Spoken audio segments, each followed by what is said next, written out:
So I'm just out my mind. I'm terrified, and I call all of them out. And I got into a 2-man cell so that they had to come into a fatal funnel. And I got the first one. I knocked him out. The second one, I got a couple of licks in, but he grabbed me by my jumper and just kind of binged me against the concrete and steel real quick.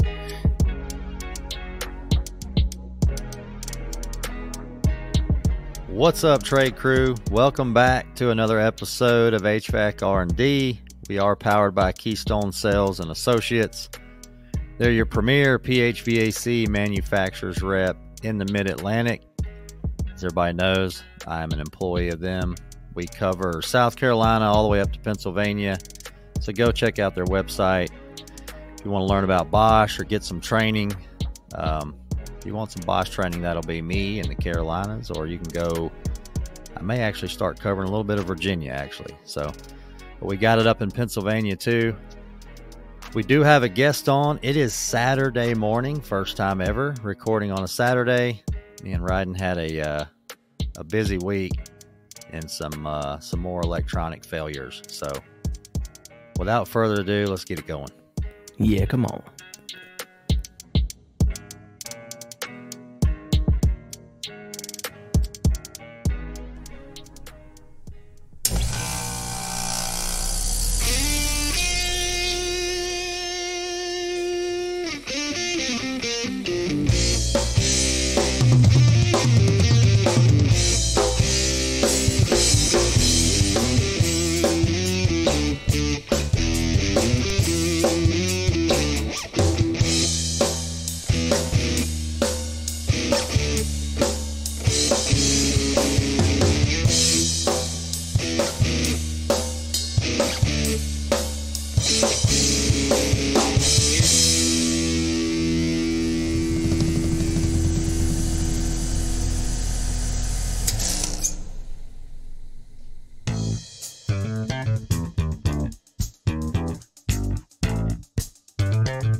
So what's up, trade crew? Welcome back to HVAC R&D. As Dennis said, it is bright and semi-early here on a Saturday morning, getting things taken care of. I want to say thank you to our other platinum sponsor bringing you this episode, One Thing Marketing. And again, as always, how much you guys love an HVAC R&D these days. Wherever you're listening to us on whatever streaming platform, whether it's Pandora, Spotify, iHeart, Apple. I know we've actually started picking up a few on YouTube, even though there's not video, it does get posted over there. Please like us, follow us, give us a rating, leave us a review. Hopefully it's not a bad one. And share us to your trade crew, because the more we share this, the more we get it out there, the more we can all have some fun enjoying this show. Social continues to tick up. Trade Hounds hit over 1,500, so that one's getting there. Instagram's pushing 1,400. It's really close. So please make sure to go like and follow us on social media at hvac.rnd on Instagram and TikTok. You can also find us on LinkedIn, Facebook, and Trade Hounds as the HVAC R&D podcast. You can also find everything if you go to hvacrnd.com. Join the mailing list at the bottom of the page. Check out the Trade Crew Vendor Hub, where you can get some more detailed information and links to Keystone Sales, as well as One Thing Marketing, and some deals and steals from BetterHelp, Chirp, and Service Titan. The events page is active and going. I know we had our first 3 events listed on there for this past week, as well as the articles section. I got 2 more in the works. I've been actually trying to get some more sorted out. So got a couple of topics. Got another one picked up yesterday, so those are coming. So stay tuned for some more Ramblin' Rhino posts. And for any other information, just check the link tree in the bio of our social media. But now let's get to this guest. I'll try to do as good of an intro as I did for him Tuesday night when he tried this the first time. But so we have a guest. He is from Cajun Joe's home state of Louisiana. So welcome to another Cajun to the show. This is an extremely interesting story. I think it is one that really can shed light on just how important things like the trade industry can be for helping people change their lives and build a better future for tomorrow. So we will get into that with him here shortly. So at the moment, another episode 100 giveaway winner, Mr. Kyle Bayo. You know him as HVAC Louisiana on Instagram. That's it. So welcome to the show, brother. Thank you for being here a second time now.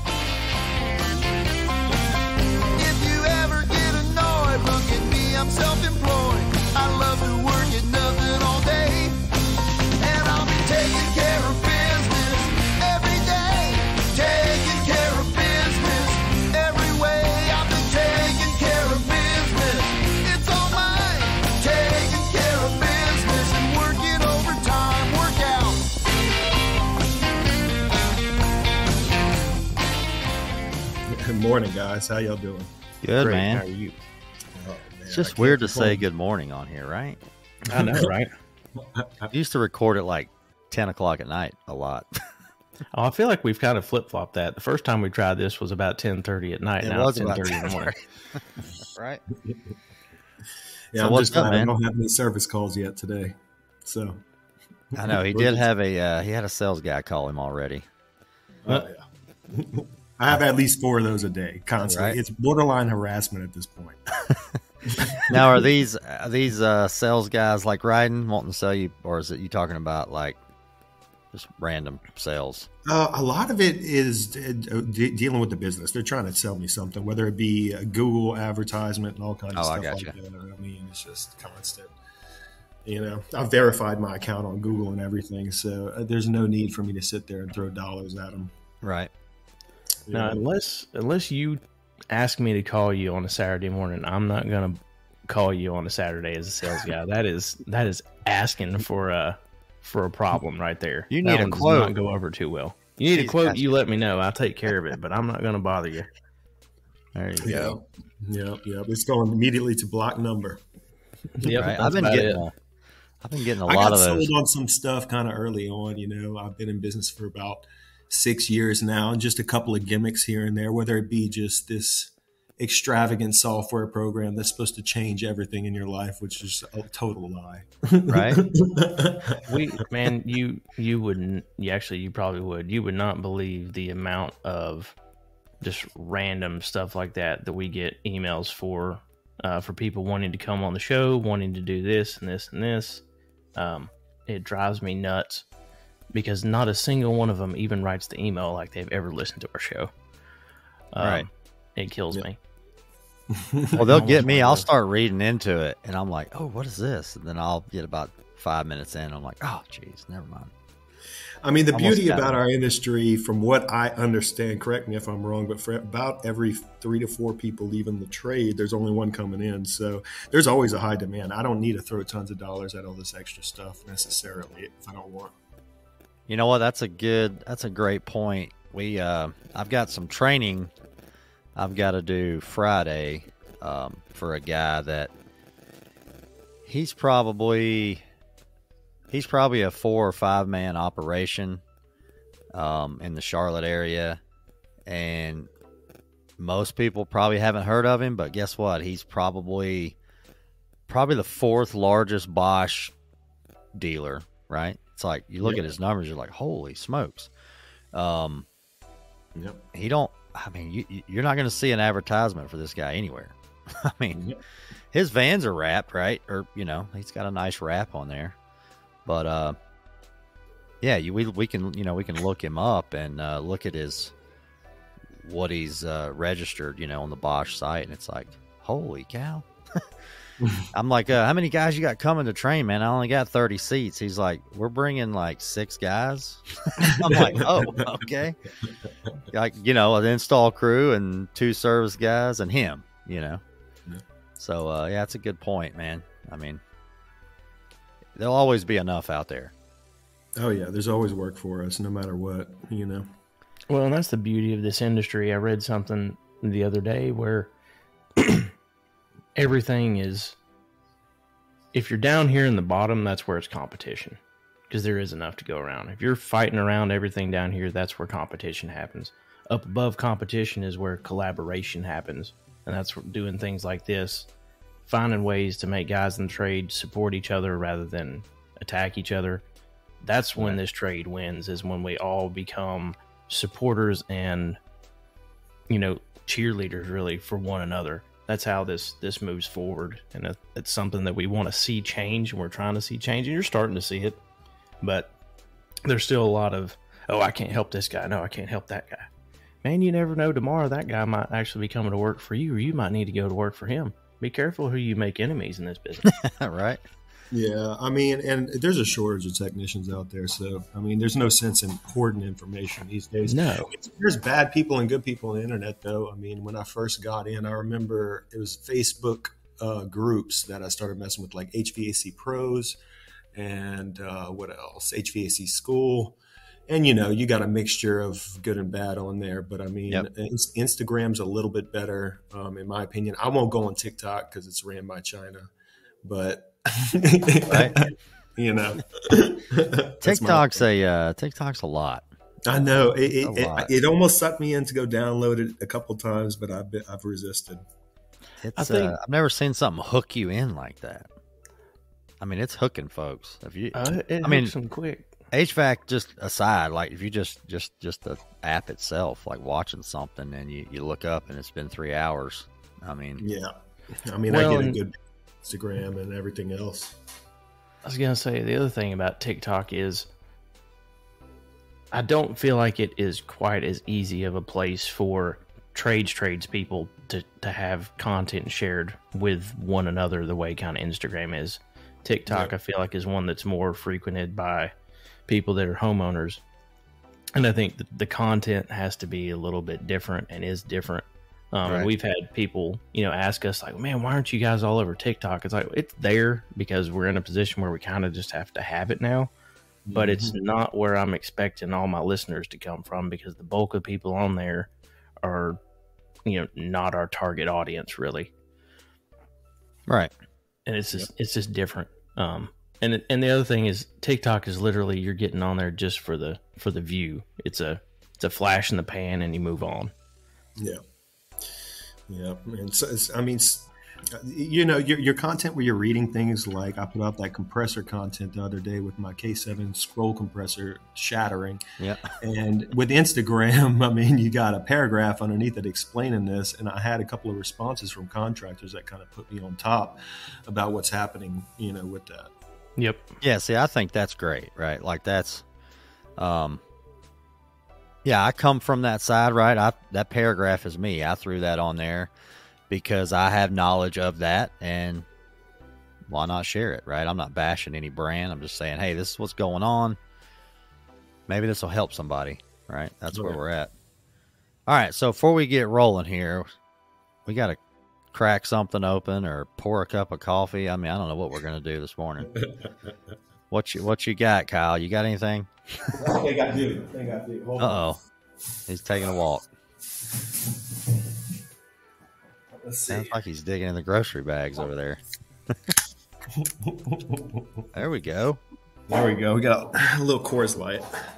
Coors Light. There we go. Yeah. Why not? Because why not? It's Saturday and I don't have a service call today. There you go. You better stop saying that. You're getting ready to jinx yourself. I don't believe in that, honestly. Like that jinxing stuff, it's going to happen or it's not. I don't believe in it. All right. And even if it does, look, they're going to have to wait. Right. All right, Rhydon, what you got? Well, since we have a brunch time kickoff today, I brought a mimosa. There you go. About a 22-ounce one. Nice.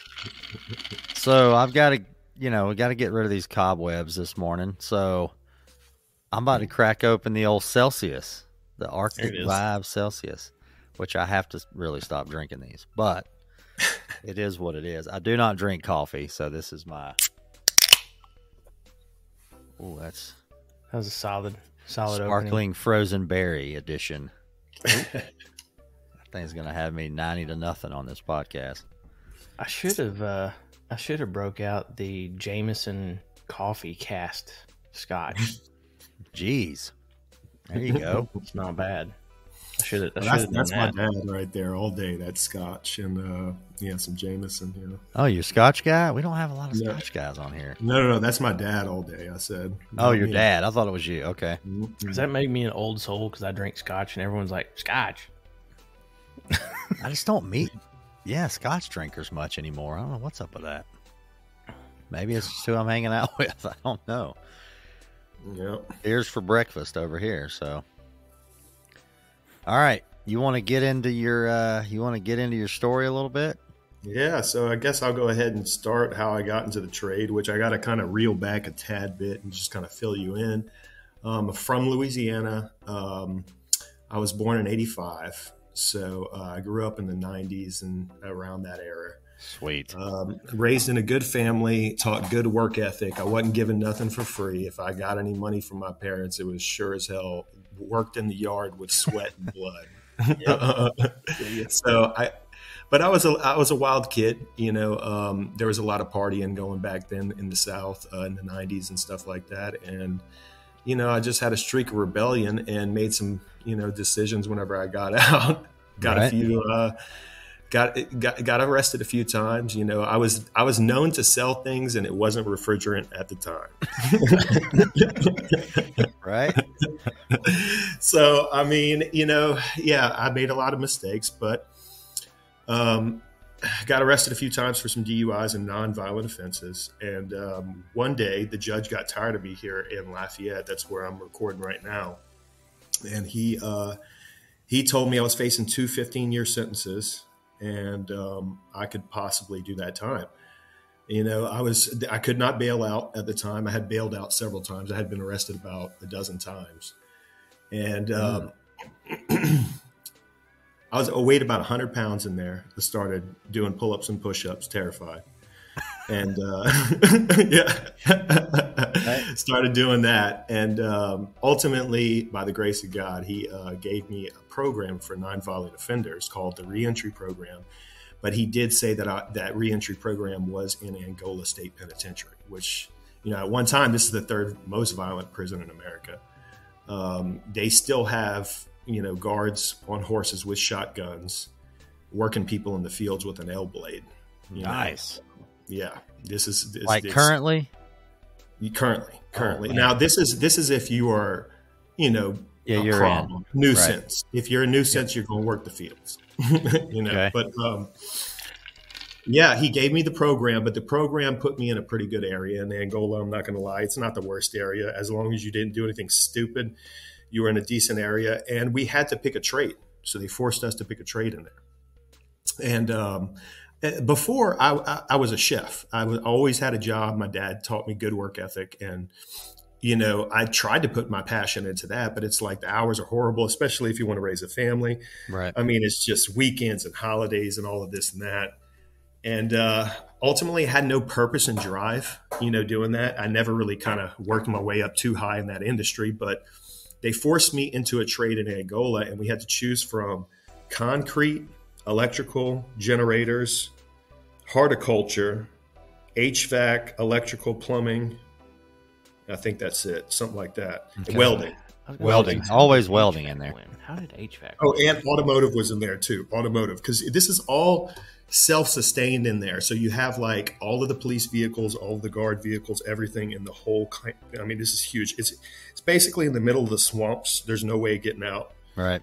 A couple of people tried to talk to a couple of them. One dude tried to build a helicopter and ended up in solitary confinement for 18 years. Where he had everything. He had a helicopter. We need to get that guy on this show. His name's Red. Look, he was a genius. Look, he had a generator and everything. He had the blades up there. He was about to get it. He had the plans. Look, he ended up going to solitary for 18 years. But we had to pick a trade out, and I picked HVAC because I heard my grandfather was an HVAC technician at one point. My grandmother was a chemist, and my father was a bookkeeper, and my mother was a computer programmer. Wow. So ultimately, I had a good mix going on right there, and I went into the HVAC field. Johnson Controls actually sponsored the school over there. Now, they didn't have much to do with it. They just bought a bunch of equipment, gave us a little mini chiller system, two-stage compressor, and basically the most stuff that I worked on, though, honestly, in there was window units and refrigerators, box freezers, just constantly a lot of those. That's a great background when you get out, right? That's because you can work for any refrigeration company knowing how to do that stuff. Right. Now, the thing was, though, we didn't have the internet. You have to understand that. We didn't have any of that. And when the new modern refrigeration book came out, I was incarcerated before COVID. We all cut hair and kind of hustled up every little dollar that we could do. And we ended up getting one guy to buy a modern refrigeration book. It was mail it in, and then we cut it up and copy that thing on a copier for everybody in the class. Isn't that like 800 pages, if I'm not mistaken? Oh, it's thousands of pages. Yeah, it's pretty something big. crazy like that. Yeah, but that we worked off of that and Commercial Refrigeration by Dick Wirtz. And we had ESCO sponsored. So basically we were taking the electrical ESCO certifications, residential air conditioning, commercial air conditioning, all of that, commercial refrigeration. You can get as many certifications. I walked out with 13 certifications before it was all done. Nice. Oh, yeah. I had nothing to do but sit there and take these tests. You know what I'm saying? I mean, why not? And I got my Universal EPA card in there. I got a couple of OSHA certifications. But yeah, I did 3.5 years in there. It was wild. I mean, I pretty much, I was doing time with, people who had life without the possibility of parole. The guy who really taught me everything I know, he ended up, he was, in there for a mistake that he made. He had been incarcerated since he was 18 years old, and he was just in love with HVAC. Basically knew the book backwards and forwards and taught me everything I know. They actually, by the grace of God, let him out with life without the possibility of parole about 4 days ago. Oh, and wow. I actually bought him his tools, a bunch of hand tools because I upgraded my tools over the time. And I had no idea they were going to let him out. But yeah, they let him out. I gave him some analog gauges. And he actually showed me up on a mini split. I was fresh out of there. So that man really knows his stuff, but he's taught many people. He was a mentor in the program, teaching people in there for years and years and years. So he knows the information like the back of his hand, teaching the best teaching lesson when you teach somebody. So I don't want to veer off course too much, but you said on the automotive side, they were working on the police cars. Oh yeah. Police cars and everything like that. Terrible idea. Terrible I idea. know, because then they're going to know Right? all the ins and outs and the secrets. Well, no, maybe it's just me, but I feel like I would just be cutting the brake cable or something in there. I don't know. I'm just thinking straight sabotage. Yeah. I mean, it could happen, but also they have tight control with the guy. The guy who runs the shop, he has all these amenities, and then he has, a flat screen TV possibly in his office. And if he messes up that, he's going to the hole. Right. So it's either do automotive and watch a big screen TV or go to the hole or the field. So, my son's off at college, and my wife sends him I think it's an Instagram thing every Friday, and it's it's like a mom tip. Oh boy. Don't do this, don't do that. If you get locked up, establish dominance immediately. Is that so? You want to go into that a little bit? That's a thing. Honestly, yes, that's a thing. I had to do it. I got my ass whooped, but I got my respect. Right. This is before I got into Angola. Now, Angola is different. When you have people with life without the possibility of parole, they have nothing to lose. You have to understand that. Right. So you kind of walk into straight and narrow there. And when violence does ensue in Angola, they're trying to kill each other. Versus a jail or a satellite camp that I was in before I got over there.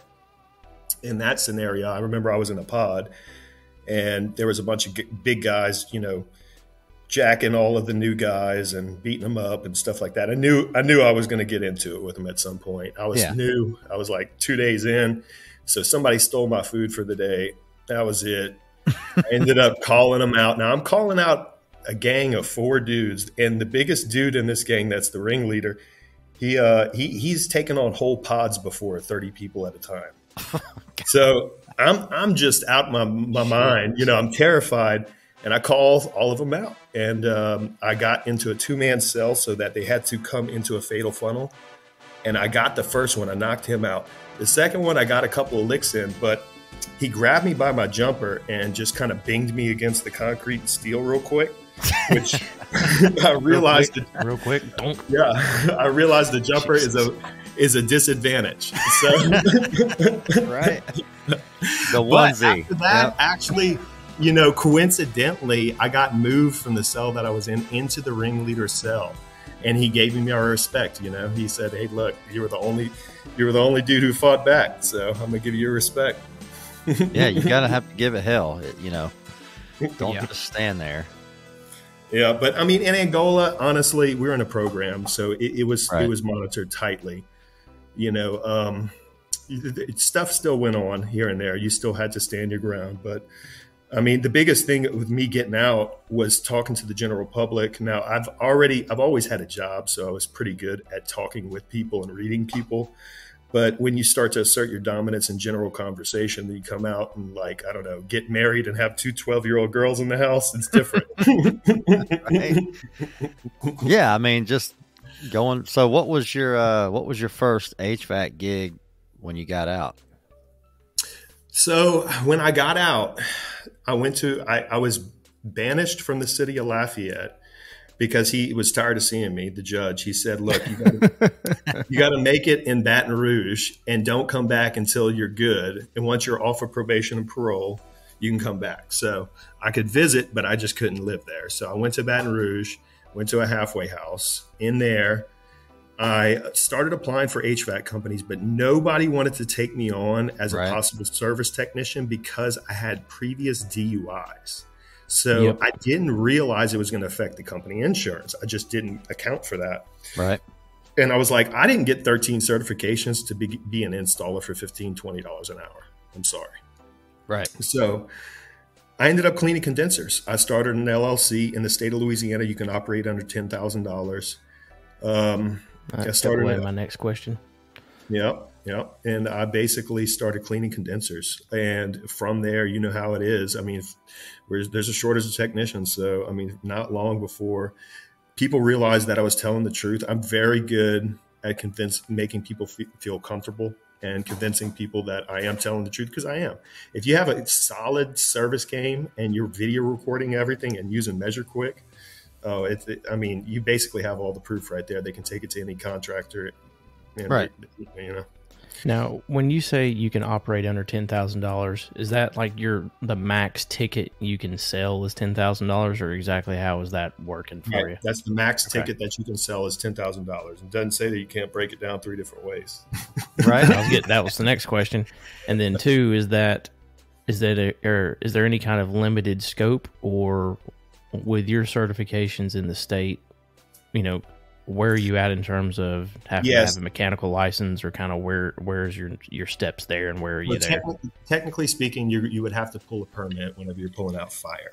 So that comes in, you're either doing push fittings or you're doing press if you want to be legal about it. Right. But I mean, Louisiana is pretty wide open. I mean, with the mechanical license that I am basically studying for right now, and this winter I have it set up to where I'm going to go ahead and take the test and pull the trigger on it.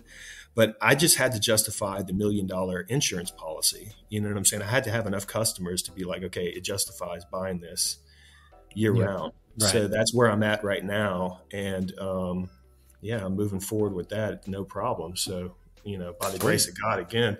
I mean, but I came out and started doing this, and it just changed my entire life. I went from zero freedom to all the freedom in the world. And I mean, the only way that I kind of had a renewal of the mind, honestly, was, you know, I found Christ in a 2-man cell in solitary in Angola and completely changed my spiritual life. Right. I had purpose now with the HVAC trade because I can help out my community and kind of make up for hurting my community, possibly with the drugs and stuff like that. So and I'm still feeding into what I like doing, which is kind of working with people, being out there, you know, living life, making money, you know, doing honest work. Have you gotten into speaking a little bit, like a high school level or something? Is that something you're interested in? I mean, seems like you'd be pretty good at it. Absolutely. Yeah. I mean, I'm trying to, you know, wherever I'm led spiritually, I try to go ahead and go that direction. With this podcast, even just telling my story is just, you know, I was led to go here to try to help anybody out there that thinks they can't change their life. You know, you absolutely can. Like, I wasn't the smartest guy in the world. I'm somewhat intelligent, don't get me wrong, but it took me 3 years of banging HVAC into my head to really start to get comfortable with it. It will come. If there's a will, there's a way. Right. You can absolutely do this in this trade. Yeah, so Rhydon can lean on this a little bit, a little more info on it. But the Urban League that Insight works with, so during a couple days ago in Charlotte, we had, you know, Insight had a counter day, and they had walked them through there, and I grabbed several of the kids. I mean, they're, I don't know, 16 to 18, somewhere in there. And there's some older, because they kind of have a varied range of people that get into the program there. Some of it is people trying to figure out a second career on top of it as well. So there's a good mix of people in there. Yeah, and the one, I had a kid come up to me and he's like, "Yeah, I really want to go residential, and I want to do this and that." And I'm like, "That's cool," And I said, one thing you got to know that is when you walked through that distributor just then, there was like 50 tables in there, Navac tools and Honeywell or Yellow Jacket. I said, all that in there is also jobs in this business. And I think a lot of kids kind of miss that. Yep. They think I'm going to just go, I'm going to get out of school. I'm going to start my own company. I'm going to do service and change outs. And then, 5 to 10 years goes by and they're just like, now what can I do? But you got my job, you got Ryan's job, you got, like I said, there was 50 jobs in there in the business. And those people are hiring too, so it's a huge industry. If you go to AHR, you'll see the amount of jobs, right, that's in that building is insane. Well, and looking back when Kyle and I were first talking about getting him on the show, he and I got on the phone because at first, Kyle, you were like, well, do you want me on the show? And I said, do you know my background? And I said, well, let's talk about it. And then, we spent what, half an hour, 45 minutes on the phone, I'd say. Yep. And as soon as I heard it, I said, I want you on the show more now than I did half an hour ago. Right. Well, because it's important, and I've talked about a guy named Steve who worked for my dad and I. He got involved in the gang. He grew up in LA, and he got involved in a gang when he was 18, and part of his gang initiation with another guy, and I'll keep this short because I've said the story a couple times before, but he and another guy were tasked to rob a convenience store, and the guy that he robbed the store with killed the clerk. So Steve went to prison for accessory to murder. Right. When, that was definitely not his intention going in there.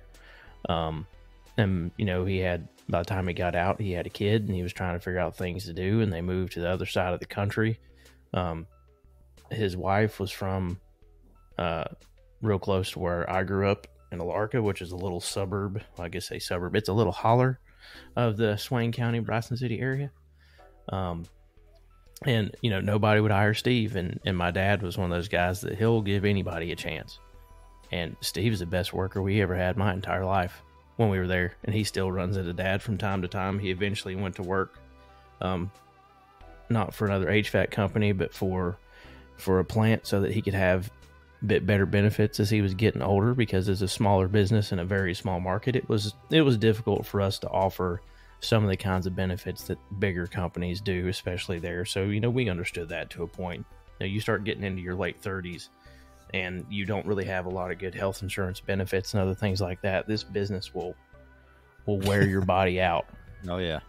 But no, we want people like Kyle and Steve and these people that have had this trade kind of help them give back to society and move forward, and tell anybody that there's always the opportunity to do something different and develop and do different things. And I think it's extremely important that more and more people hear about it, because there may be some people that listen to the show sometime in the next 20 years, as long as it lasts, or however long, until all these hosting sites don't even matter and we can just download it with our brain or our watch or whatever. Who knows the way technology goes. But people need to know that this trade can do more and give more. And people forget about it. But if you don't have the people like Kyle and the trades like this, I'm sorry, this world's not going to keep turning, folks. Well, no, we say trade crew, right? That's right. It's all of them. I mean, I think they're all struggling. I don't know if it's the generation. They don't talk about it in school still. And that kind of shocks me. I still don't see how it's 2023. I just feel like, I don't know why we don't talk about any of these in high school. It's insane. Yeah, especially with solar being pushed in the future and stuff like that. I mean, electricians are going to make money. HVAC's Oh, yeah. got their hands in it too. So, Oh, and speaking of that, this is going to end up being a topic of one of those articles I was talking about earlier, but I saw an article this morning that came out yesterday afternoon that looks like federal government is getting ready to officially announce that as of 2028 or 2029, we're going to be going to 95% furnaces. Well, yeah, I mean, we all knew it was coming. We knew it's keep coming. Talking about it. Yep. We knew it's coming. We keep talking, but now it looks like it's finally starting to come together in legislation. So all these guys that are scared to death of 90s, boy, y'all gonna have to learn today. It's coming. And it's coming quick. Yeah, I mean, in Charlotte, they won't put a guy will not put a 90% furnace in an attic, and I'm like, you're gonna have to. Dude, You just got to make. I mean, I've never had a problem with it, honestly. I mean, if you just read the manual, I mean, like me coming out of here, I didn't have any connections in Baton Rouge and everything. I couldn't have done this, first of all, without YouTube and guys like Craig Migliaccio, AC Service Tech, Yep. The HVAC school, all these guys, HVAC videos for sure, to see service calls, that stuff that's not in the book. And then on top of that, the manuals that they have is out of control. I mean, nowadays I have had to call tech support about 3 times in the past 6 years with nonstop work. And I'm talking everything from mini splits to chillers, 20-ton chillers, and, refrigeration in between. Right. But I mean, a lot of these guys nowadays, this generation doesn't want to look up that information. I didn't have that information in Angola. We had Right. old contactors to work with. Man, I told a couple of those kids that came through when I had a couple of Bosch running systems there, and we were looking at it, and he's looking at that board, and he's like, "Holy cow!" And I'm like, "Look, man, you're 18 years old. This does not need to scare you. This is what you're going to be working on." Yep. I mean, it's already out there. Obviously, it's not brand new, but a drive board on an inverter system, like, that's going to be your base product. That's commonplace. Within a few years, that's everybody. But I told him, and it's bad to say, I don't like to say this too much, but I mean, I'll put it out on the podcast. Like, I haven't been in this business for 20 years. You know what I'm saying? I'm green in this. I'm 10 to 12 years in, but just like Kyle said, when I got done with the service call and I went home, I opened a book again. Yep. You can't use your 3 calls that day to progress. No. You're going to, I seen this the other day. I had this low suction. It's got to be the TXV because it was like that last time, and you'll never learn it like that. Nope. You have to read and learn components. Make sure you know a component inside and out, even if it's a contactor, even if it's a relay, right? And then it all starts. Then you would apply it. Then I would apply it in the field, and it just started to click, right? And I get calls from guys that are 50 years old, and they're like, "Man, I've been doing this for 40 years." And I'm like, "Well, you're calling me. I mean, you're calling me for tech support. I'm sorry that I'm 10 years in and you've been doing it wrong for 20, but I don't know what else to say." So I think anybody getting into the trade, that's huge, is you're going to have to take a Saturday morning and read. Yep. Or if you got a shop, right, throw some parts up there. I mean, honestly, if I wouldn't have been on the internet looking at different YouTube channels on how to properly pull a vacuum, how to properly recover, how to pull cores, right, and the reason why to do all this, flow nitrogen, everything, I mean, I would have been taught everything wrong. Every contractor damn near that I've ran into since I've been out is not doing half the shit that I'm doing. I mean, absolutely correct.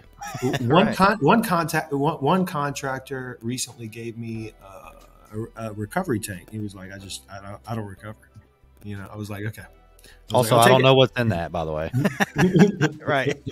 There's some little mix. There's a little blended. Oh, I'm sure it's a blend in that thing. So, I think that's a bigger problem. And it's different on me and Rhydon, like I'm on the other side, right? We're on the rep side or the distribution side. To me, not knowing how to do things or doing it wrong, to me, is worse than us not having techs can't find techs, right? I mean, everybody's got all their problems, right? Companies can't find enough techs, but being on this side, when I was at a distributor doing tech support, the amount of parts that came back that either weren't bad or nobody flowed nitrogen and they were restricted with, copper oxide, because I would cut them open and be like, holy cow. And well, it's because you want to know why they really failed. Like, is it really the component that's the problem? Yeah, I'm like, it can't, this TXV can't be that bad. It can't be, right? Like, this company's putting in, 10 systems a day and they're bitching about a brand that sucks. It's like, something ain't right. Something ain't right here. If any brand, and we say it all the time again, if any brand is put in properly and you do everything the way you should, 99 times out of 100, you shouldn't have an issue. Yep. Now, there are still human hands that are involved with manufacturing and different things at this point. And the labor pool for manufacturing, much like the labor pool for being in the field or being in distribution or being in the rep side, has been horrendous for the last decade, really. Yep. Even worse, the last 5 years with COVID and lockdowns and all this other stuff that pushed people in or out or whatever. So there's no elimination of human element in any of this. And sometimes, unfortunately, there's going to be a bad part. But most of the time, it's not always the part. A lot of it falls on, proper installation techniques and doing things the right way. And you talk about watching Brian Orr and HVACR videos and all these other different guys, HVAC school, AC service tech. Those channels, we talk about them all the time, because if you're wanting education and you're wanting to learn, those channels are there. That's why we don't try to be those people. We want people to go to them because that's their niche. That's what they do. Right. We want to be a resource to, one, let people tell their story, such as yourself, and find a way to help facilitate this becoming a better, more tight-knit, group of tradespeople that do good for one another, that want to see each other do well. And you talk about, you were on Facebook before and Instagram now a lot. And I've seen the Facebook side years ago, what didn't seem as bad. I remember, and I'd been in forums and stuff too. There were a lot of forums that could be just horrendous to people. I mean, just rake you over the coals. But a lot of times they would rake somebody over the coals because just for asking a question, and that's not the way to go about it. They're asking that question because if someone's actually going to ask the question, thank God, because most people don't. Oh, somebody wants to know. Somebody wants to know. You should never criticize somebody for asking a question, no matter how dumb it may seem to you if you already know it. But some people just don't know, and the only way to know is to ask. And if you don't ask it, you sure as hell ain't never going to know. Yep. And I remember when I first got out, the first post that I really put, it was in, I want to say it was HVAC Pro Talk or it was HVAC School, one of those two. And I said, look, I got 13 certifications through ESCO. I got a universal EPA. I'm trying to get into the trades, and everyone don't want to hire me as a service technician because of the DUIs and the company insurance on the vehicles. So I'm going to start my own business. And I need to know from you guys, what podcast should I listen to, or books or videos, anything. And the first comment was, is this real? Like, he thought it was a political controversial. I got a couple of that too. I got a couple of America comments in there, and then I got a couple of union workers coming in saying, oh, you're going to trash your name. Don't you do that. And, it basically became this giant political discussion on, but like, this is America. And I did earn my freedom back. Right. And, regardless of what my situation is, I do have the right to go clean condensers and start a service business. 100%. Whether you like it or not, Louisiana is wide open compared to other states, but it is what it is. I wouldn't have it any other way, honestly. I earned that. Right. So, yeah, man. America. I was going to say, I don't know if I've mentioned it on here. When I used to work, I was a carpenter for the county, and I had to pick up every day. We picked up inmates. They were in work release. So I would pick up a guy, he'd jump in the van, and then we'd go build stuff. We'd do build outs for the county, all in-house. There was a painter, he'd pick up a guy. There was a electrician, he'd pick up one or two, and they'd pull wire. And we would take a county, like a tag office or something, and we'd just gut it and redo it. And it was all in-house. And a big county, obviously. This was a decent-sized county. It had good money and all that. But, yeah, I picked up guys, and that's actually why I got into HVAC, is I picked up a guy. He was didn't pay child support because he lost his job as some kind of machine operator. So he couldn't pay, so they put him in there. And because you can totally pay it from in there, just saying. Right, right. So yeah, it just gets worse then, right? That debt just grows, and he gets out, and it ain't gone anywhere. So that's a whole nother deal. But yeah, I picked up a guy that was an HVAC guy, and he had a small business, and he was in there for the homeowner wouldn't pay him. Just did an install. Homeowner wouldn't pay him. He went over there and ripped it all back out. That's not legal. So he went to jail, and he warned the homeowner multiple times, and he went to jail. And he started talking to me about HVAC. And while I was a carpenter there at the county, I went to night school for 18 months, 6 to 10 every night.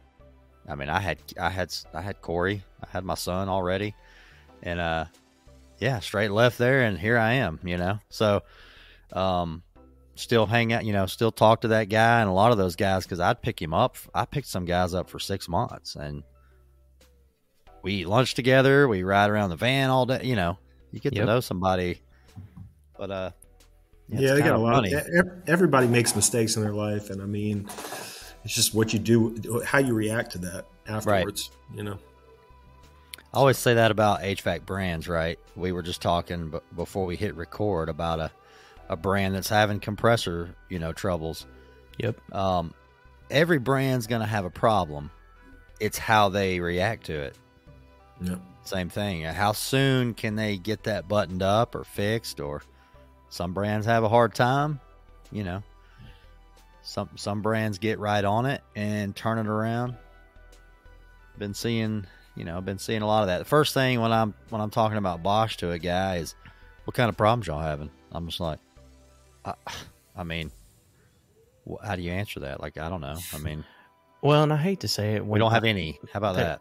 There's sometimes when I feel like if that's the first question, it's like, yeah, then he's that guy, right? Then he's that guy. It's like, so you've never made a mistake. You've never had something you've put together not work perfectly. Mm-hmm. Things happen, man. It's mechanical. It can break. Yeah, you tell me a brand that doesn't have issues with something at some point. Yep. So I mean, yeah, I learned that, especially coming out and stuff like that. I started leaning towards Ream and different brands like that. But you're right. I mean, you're going to have things happen ultimately at the end of the day. Well, and on the I talk a lot in training too about distribution. That me and Rhydon try to shed a little light on this side of the industry, because I don't know how many podcasts are out there that have a rep or a distribution guy. Not many. When I came out of the field and hopped over on the distribution side, and at that time it was on the root equipment, and it was like, hey, we got a little problem with the defrost thermistor. If it gets water in it, it doesn't know what to do. The ohm readings go off the chart, and the unit will freeze up, outside. And Rhyd don't make that thermistor, right? That's shipped to them, and they install it on the product. Yep. So,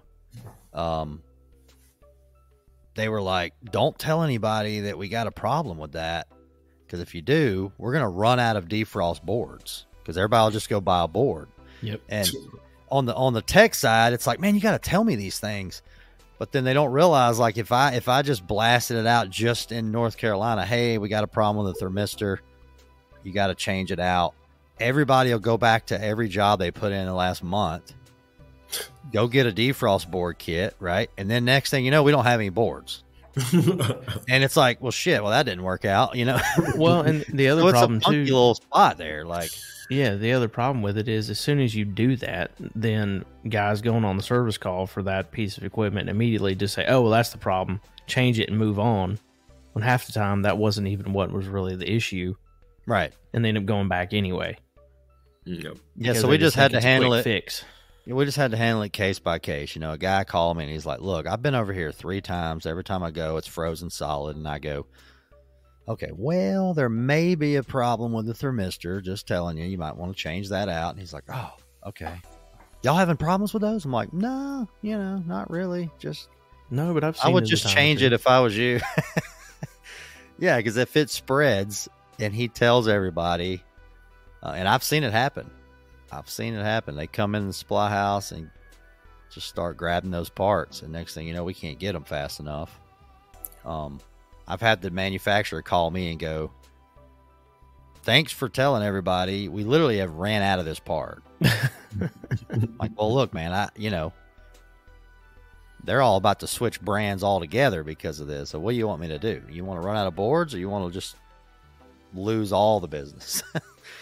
So it's there's a lot to the industry on as far as that goes that we try to shed light on. I guess we got to be careful with No, it, y'all do, and I mean, I appreciate y'all shedding that light on it, because I don't think I would have been able to. I'd have been able to run my business, but not as efficiently without guys like you on the internet talking about the industry and how to deal with just different problems that are not in the book. You can't get everything from our textbooks, right? You know. Well, a lot of that stuff's not. Yeah, well, obviously it ain't going to be in there, right? It's just not there. Yeah, so I love AC Service Tech. You know, I'll pop on there. I'm not in the field anymore, but I have to watch that stuff. Just it is what it is. And I love how he's showing you how to test a blower motor on a 1997 Linux furnace board. Like, Yep. That's the calls you're going to get. Yep. That product is all still out there. So, Yep. you know, I see these classes pop up for other brands at distributors, and it's their latest, greatest thing. But, you know, that's not really what's out there. Nope. Well, I was going to say, I remember when you were putting together a heat pump only class, everyone's like, why are you doing that? And it's like, because we're still working on heat pumps every day. And there's someone that needs heat pump 101 yesterday. Yep. Yeah, I had a heat pump startup class that I put out, and Rhydon's like, dude, I can't get anybody to sign up for this class. And I'm like, why not? It's like, they need to. They just like, wouldn't. They want EcoNet, you know, communicating training. I'm like, they've bought one in 5 years. Exactly. They bought 25 14-SEER heat pumps yesterday, and I got 10 calls yesterday on a guy that didn't know what superheat was, right? Like, that's my class. I have to have that class. Like, you know, they don't think they need it, but they need it. I mean, yeah. So it ended up being a popular little class. I mean, I took a basic compressor teardown from United Refrigeration, even though I might not necessarily do compressor teardowns. Just, I mean, these classes are damn near free, or you're paying a couple of dollars for a meal or whatever the hell. But I mean, it's not astronomical. No, I don't. We don't. I mean, we don't charge. We tried to do the charge thing, charging for classes, and so that you, as a contractor, had skin in the game, and you may show up because you paid. Because that day of the class, if 3 calls come in, we would lose a guy. We'd lose a guy. And he really, and it's always the guy that really needs the training that just skips it. I'm like, damn, you know? Mm-hmm. And I've literally had, you know, a class set up for communicating zoning. 3 guys don't show up. The next day, those guys call me and ask me all these questions, and I'm like, "Man, I just answered them yesterday. You missed the class." And he's like, "Yeah, we had a change out come up," and so Yeah, see, like things like zoning, I wish I would have seen a class over here for that in Louisiana, but I have not. But I pretty much learned off the internet, AC Right. service check, different things like that. And what else? In Do the you field. have a lot of zoning there? No. Honestly, you'll get it. Oh man, maybe I could probably count on two hands how many times I've ran into zone stuff. But I've also messed with military bases for a short period of time, and I've dealt with some serious zone issues. Right. And I've even had the communications guy who installed it come out to kind of teach me. So I understand it thoroughly. But in my opinion, for the most part, you can solve most of your problems if you stick to a single zone with proper customized ductwork. Right. And worst case scenario, in that 9 times out of 10, or that 1 out of 10 times, you put a mini split in a room, like with a bunch of windows or something like that, just to add to it. Yep. But if you do your ductwork properly, you should not need zoning for the most part. Yeah, I mean, Rhydon gets those calls. It depends on the market, right? Charlotte's pretty heavy zoned. There's a lot of 2 stories with 4-ton zone systems or 5-ton zone systems, or there's a boatload of 2.5 tons with a frog that just ruins the entire thing because they try to zone off this little room with this small air handler and it doesn't know what to do with itself. Yeah, I've noticed that. Let's Finish say you go to a garage, just in case anybody's missing the old frog. I actually just learned what that was this year. I never heard of what a frog was. That was new for me. Yeah, I didn't know what that was. I ran into it on one job, and I thought these guys were on crack who installed this. And then I started doing a little research, and I'm like, okay. It's possible. I mean, it could have been. No, I've noticed with zoning, like with this industry, we were talking about compressors. You go up to a job, it's 6 years old, it's got a bad compressor, shorted out, windings, scroll plate's broken, and it's zoned, and you're like, dang, this compressor, right then, a lot of brands take a beating right then. Like, this brand sucks, this compressor, Ream sucks, Rude sucks. You look down in it, and it's got a Copeland compressor, right? Like, well, who are you? Who's at fault here, right? So then you put a new one in, you fire it up, it works, and you leave, right? But let's check out the zoning. Like, why did that compressor fail? They should last a long time. Yeah. And if you really dig into that, you're gonna find something that caused that compressor to fail. Either low superheat or, twice a year the mother-in-law comes and she jacks this stat down, and now it's only an 8-inch zone on a 3-ton, and it takes a beating, right, over time. Now, yep, it failed in 6 years, but it's still a callback.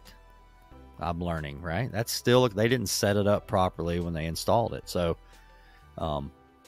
they say the callback, as long as it's good that week, it's not a callback. But I mean, I've seen that a lot, right? The zoning's just not set up, but it works that day when they put it in.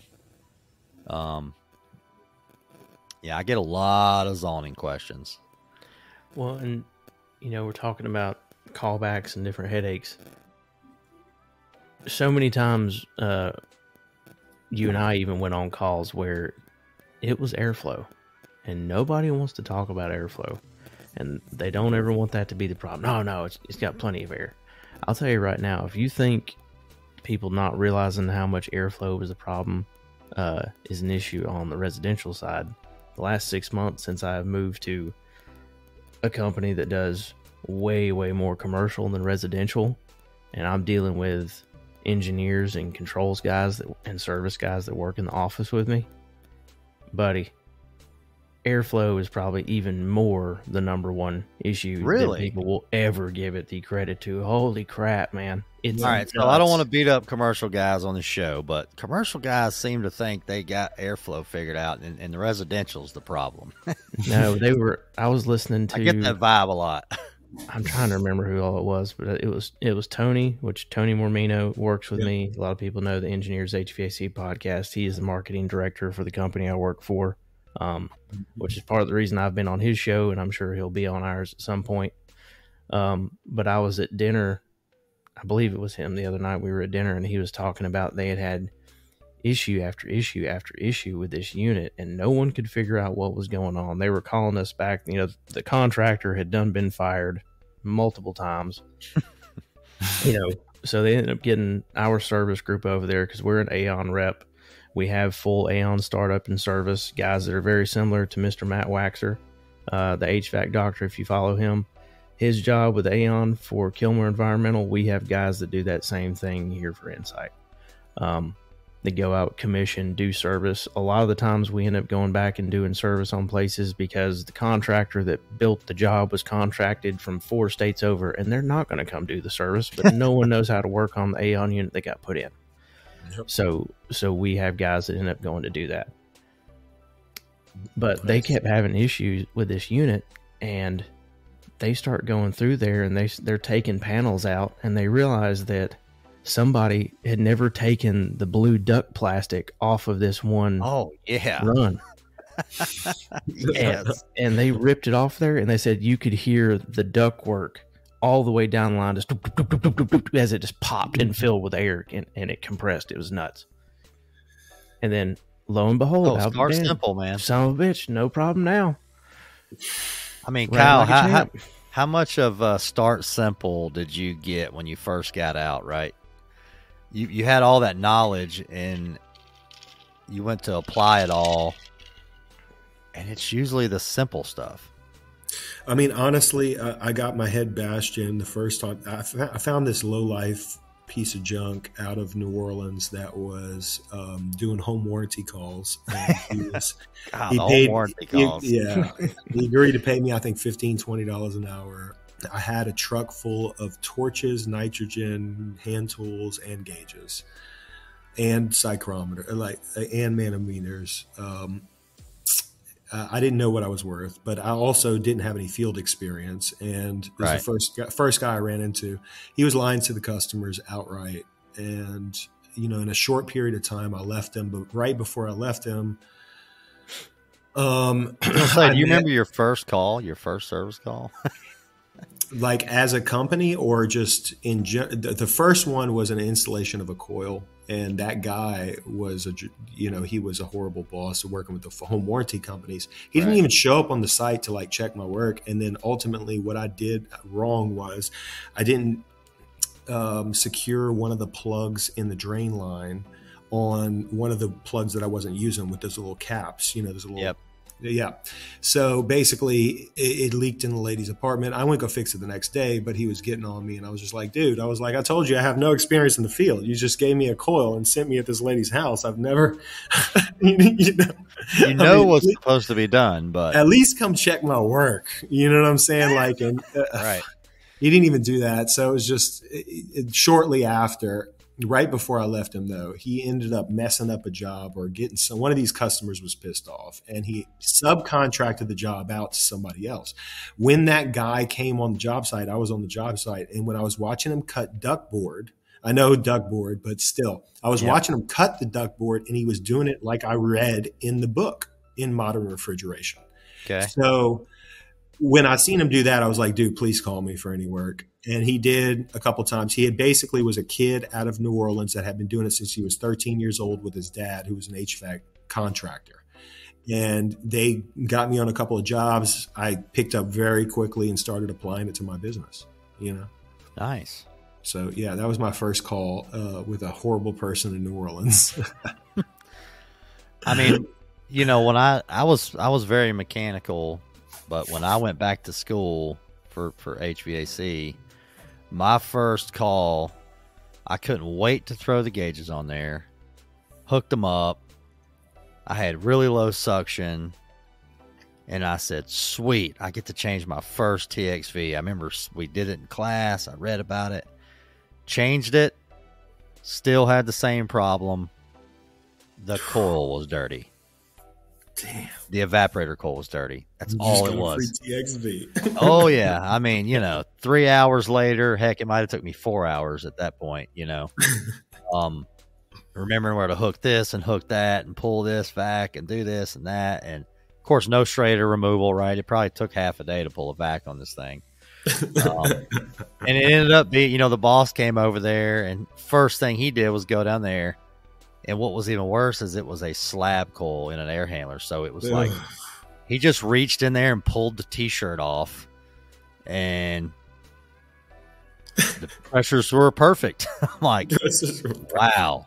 Yeah, I mean, it had they hadn't ran a filter in like 2 or 3 years, and it finally just hit the wall, And he just reached in there, standing right there in the basement, and just peeled off what was on that coil. And it was fixed, and I was like, geez, is this really what I want to get into? I mean, this is 3 days later. I can't figure this thing out. But hey, I learned a lot that day on that call. Like you said, the books don't help you with that, man. It's keep it simple, stupid, KISS. Right? Yeah, I mean, that's why I was so confident running a business with nobody really helping me, was because for the most part, if you just keep it simple, you go to the basics, fundamentals, right, you're going to find generally what area you're looking for. Yeah, I get. I got this call a couple days ago. Really large contractor in Charleston. They've put in Bosch for a couple years, and he said, man, we got to have a service class, like a troubleshooting class. And I'm like, he's like, we'll set aside the whole day. And I'm like, okay, I just need like 2 hours. He's like, what? He's like, no, I mean, on the inverter, all that stuff. And I'm like, yeah, I just need like 2 hours. And I started with HVAC 101 with these guys, and they're like, what about this code and that code and this code? I'm like, okay, well, that's high pressure. That one's low pressure. Just read the code, and then it's 101 after that. Like, is the coil dirty? Is the fan running? Is the blower running? Like, and they're just like, oh. I'm like, yeah, man, you guys are overthinking the shit out of this. Like, well, how many times this is not an 8-hour class. Yeah, I was going to say, how many times do you get on here and it's sequence of operations? Just walk through it. It. Well, you got furnaces there, right, Kyle? I mean, you said that's your thing. Yeah, in Louisiana, you're going to mostly see straight cool, electric heat, and furnaces. Not too many heat pumps. Unless it's a mini split, you're not going to see a heat pump. Yeah, I mean, when you sequence operation on a furnace that's it. Like, if you don't know what comes next after each thing, you will work on a furnace for hours. Yeah. You just got to know what's coming next, right? That's it. Yep. The guy who taught me, the main thing he drilled in me, the two things is you have to be able to read a wiring diagram. So I memorized every freaking symbol. Right. And what else? You have to sequence of operation. That's the only two things that you need really to work in this trade. With that, I've literally gone to military bases and changed out massive systems with hydronics coils on them for heat. And with a boiler, just reading a wiring diagram and knowing the sequence of operations of the boiler and the HVAC system, I was able to accomplish everything. Yeah, I mean, whether you've never touched it, right? You didn't really have to. Never touched it. Yeah, never touched a boiler, never had any classes on hydronics, nothing like that. I mean, what I saw on YouTube, how to bleed off air, is the only thing I looked up. Other than that, I looked up the manual and read the entire manual the night before and went with it. I just basically bled out air and rock and roll. I was good. I even had a plumber. We got a plumber to back us up on the first job, but I'm not completely stupid here. All right, I've got a serious question to ask you. Yeah, you got to think about this one now. All right. So, how old are your daughters? Okay, they're stepdaughters, but they're two 12-year-old girls. They're going to cheer, and I just got married since I've been out recently. Okay, you're like me. I got a 12-year-old daughter over here. Yeah. Are you gonna at least get one going in the HVAC direction? One of them kind of talked about it, but both of them are kind of leaning towards the medical field. But I'm also talking about having a child with my new wife. So, I mean, yeah, hopefully we get I feel like I want somebody to do that, right? Starting at 12. I really want to do it with Kylie, my daughter. Just kind of secretly, like, train her on it. She don't even realize it. I mean, think about if you were 12 years old and you started tinkering, just components, and imagine the capabilities of somebody starting at that age. Right. And what I thought about introducing her to a couple of trainers and just showing her like thermostat, light bulb turns on, the air handler, that kind of stuff. And I've been putting together a couple of trainers recently. So that's what I would probably introduce first. Yeah. There you go. Definitely. Well, you got to report back on that. You got me excited now. I'm like, hey, look, if I told Kylie, I was like, hey, even if you don't like become an installer or a service tech, like maybe you could, you could be extremely technical, but then you could sell it, right? You can be a salesman. Oh, yeah. Fantastic livings out there, in this business. Starting at 12 years old, we just got to keep them. I don't know. I think we got to start sooner than when they're like in their junior year and you're like, hey, you want to go into HVAC? Like, yeah, I mean, ever since I've gotten out and seeing just different things that are going on in the world, it's definitely different than when I grew up in the 90s and stuff like that. So I'm kind of informing them like how the world really works. Cause I mean, unfortunately, I think our school systems are garbage. We just pulled those 2 girls out and we're doing homeschool now and teaching them about finances, business, everything else in between, so. Yeah, that's going to help them. Oh, yeah. I mean, because no one does that in school at all anymore. They don't teach you that stuff. I mean, there's no home ec class for teaching kids how to cook and do laundry. There's home ec, or balance a checkbook or run a household, and there's nothing that teaches you the ins and outs of any of that anymore. No, you got to teach them how to balance their bank app. Yeah, you don't balance a checkbook right now. You just need to know that. You got to look up. You got to look on your. God, I look at my statements sometime, and I'm like, "Geez, oh Pete, I had like 55 transactions yesterday on my debit card. Like, what is all this?" My son still can't grasp what's going on there with that. But at some point, all that's going to come out of your account. I know it says pending. I mean, but it's just crazy. You got a whole new world. They put a cat litter box in the hallway for a kid who identified as a cat. So we pulled our. Well, yep. Oh yeah, I have not heard the litter box. I have not heard that one. Are you serious?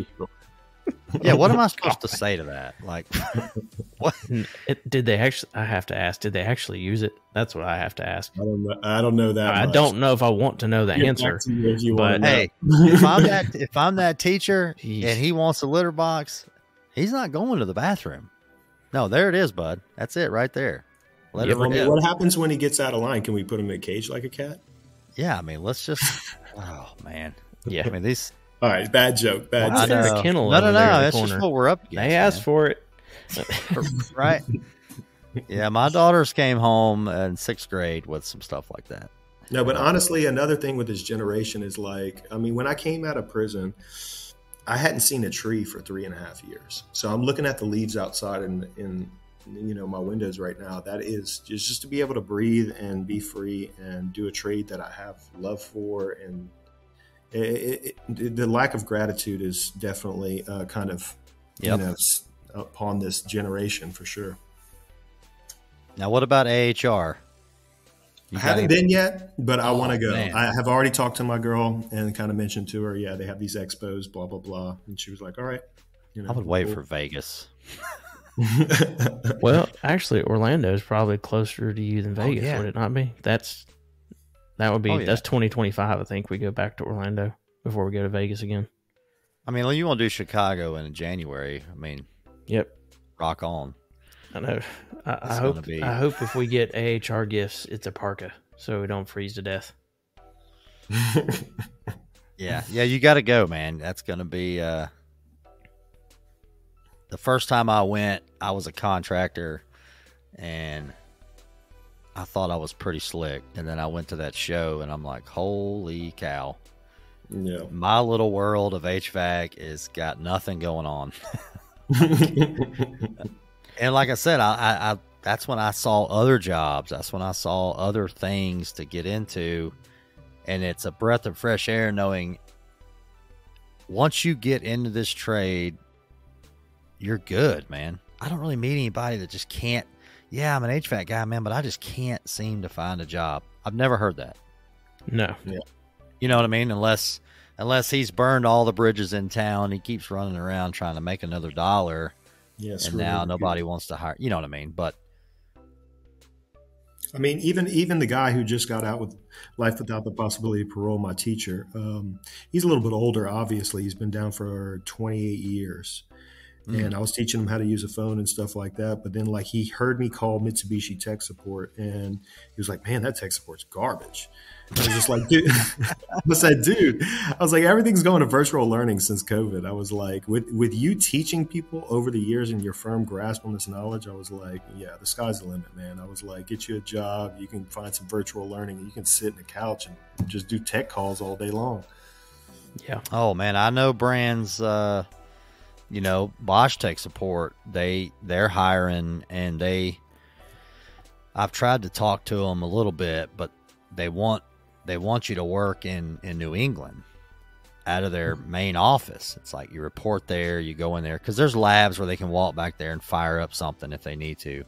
But their tech support guy, he has to be, I mean, currently the way they're hiring it, he's got to be a mini split boiler, tankless, heat pump package guy. And I'm like, dude, that's a unicorn. That's a lot. Like, what are y'all looking for here? I mean, and I think it's not more specialized. I think Blue, right? Blue On, Yeah. perfect. I was thinking that too. Yeah, I was gonna say Blue On's kind of helping the game there a little bit. But yeah, these tech support, some brands don't even have a tech support. So if they got one, it's a start, right? It's a plus. Yep. And but these guys got to be scattered all over the country, wake up at their house, turn on their computer, and start answering phone calls. I've heard, Mitsubishi, or I've heard other tech support. Oh, they're great. And then I hear one guy say, oh, they're terrible. That's a tough game, man. I've been on that side, and it is a beast. Yep. Because fixing something like that, especially a mini split over the phone with a guy you don't know his skill level, you don't know him anyway. You know what I mean? I don't know what he's looking at. It's a different trade.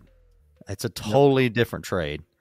And I miss it a little bit. I still have to help with tech support calls with my local guys, but it's tough on the phone because I'm going to forget to ask something really stupid. And then we're going to burn like 2 hours trying to work on something, because I'm not there. So, yeah, that sounds like a good avenue for him, man. Oh yeah. Bust definitely. into that. All right. Well, hey man, I don't want to, are you a football guy? Yeah, a little bit. We got some football coming on today. You definitely do. I noticed, did y'all see how late a lot of these games are today? Like No, Alabama's I haven't looked. playing at, I'm not an Alabama guy, but they're playing at 9. Where are they? Well, they're playing Mississippi State. I mean, that's Okay. not. Also, I was wondering, are they I West Coast or won't see something? that game. I'm getting old, man. I can't do these 10 o'clock games. Just can't. Monday Night Football, forget it.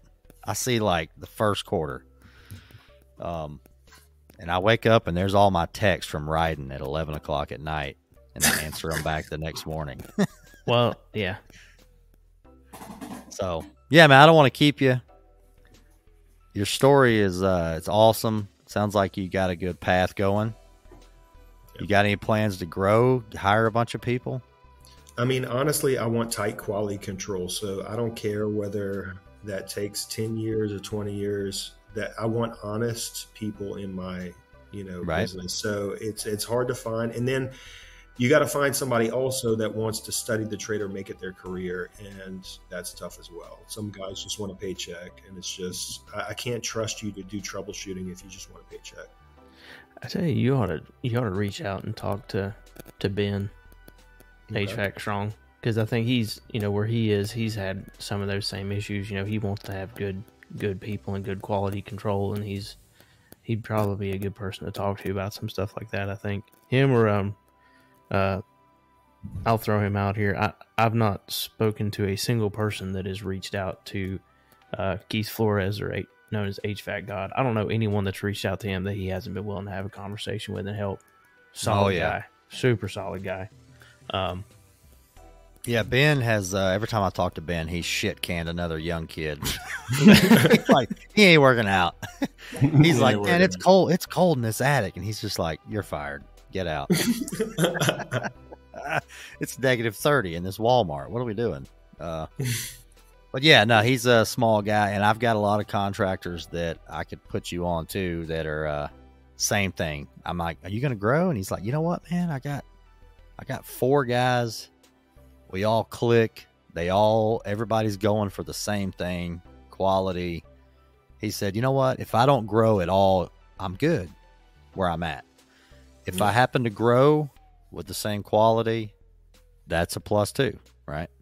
Yeah. You don't have to grow, but it needs to work for your I mean, it's not a nonprofit situation, right? So it needs to work financially for you as well, but Well, and I was going to say, with saying that, over time, I know right now your insurance policy and all that are up there. Will that overhead at some point, is there like a 7-year or 10-year stipulation where some of that stuff can fall off and come down? Yes, I believe. I'd have to double check with that.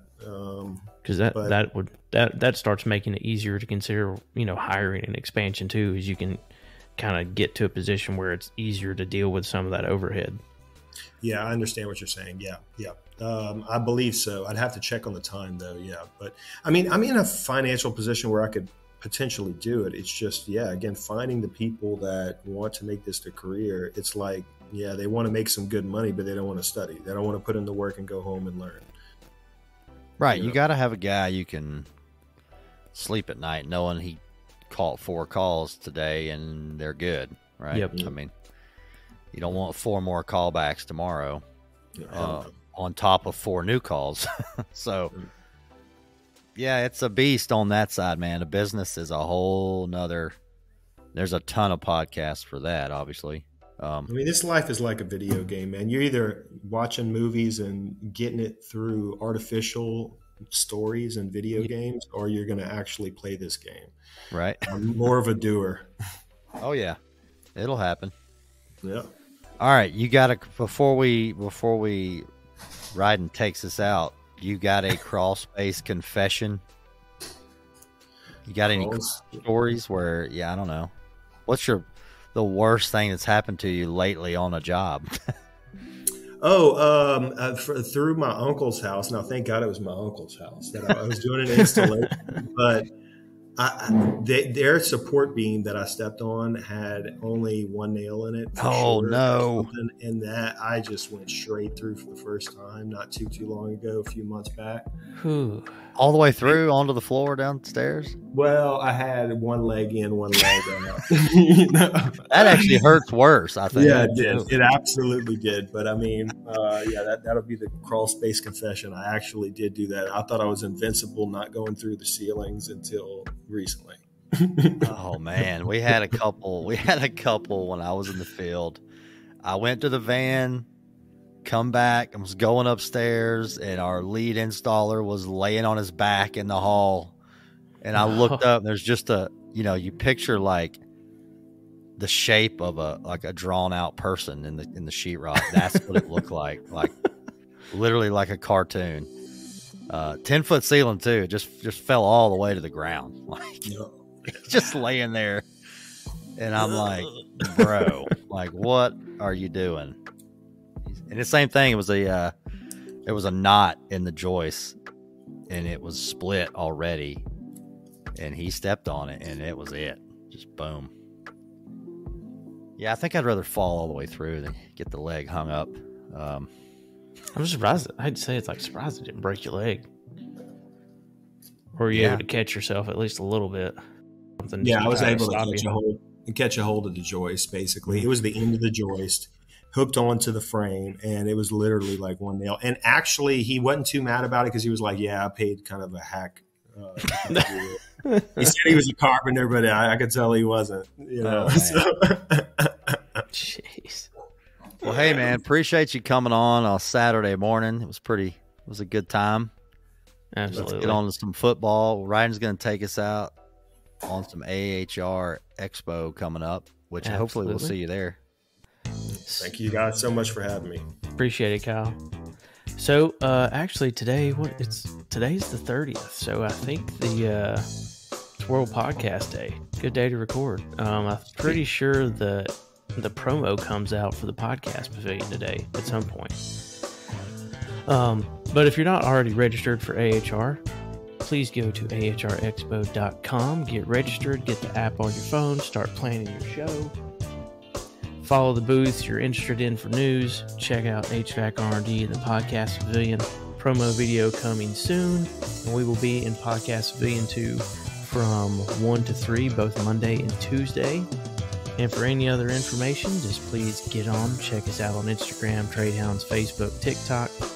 Or check the link tree in the bio of our social media and visit hvacrnd.com for all the latest and greatest events that are coming your way. So thanks for listening, everybody. Have a great week. Yep. See you, Kyle. Reach out if you need anything, man. Y'all have a blessed day. You too, man.